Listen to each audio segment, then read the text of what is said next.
I was interested in Bandit Queen because when she became a politician, she was on a cover of a magazine about Bollywood. So that's why I knew her, and you were into her for very different reasons. Is that why you felt a connection to her story because of your own experience?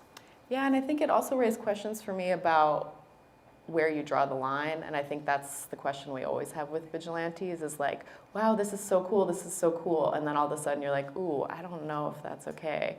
I'm not sure I'm totally still on their side, and that's kind of the question that I wanted readers to wrestle with as they were reading. So, Angori in this book, the Indian female vigilante leader who I profile, she actually is emulating the Bandit Queen, and she similarly becomes really invested in her own mythologizing. She's wanting to appear larger than life. She is doing things that you're like, I'm not sure.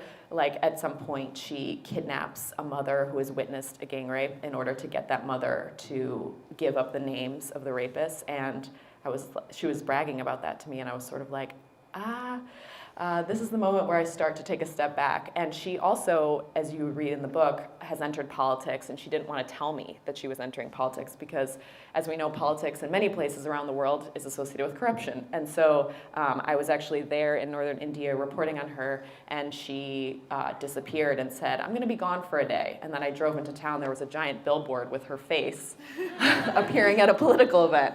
So I said, Angora, I think you're here, and I would like to come to the event. But I think that question of where we draw the line of what is acceptable in terms of fighting back is another reason that I was interested in the Bandit Queen, because she too crosses the line. She killed an entire town of men. She would parade around rapists on all fours, naked, with the butt of a rifle. And so what is acceptable and what isn't?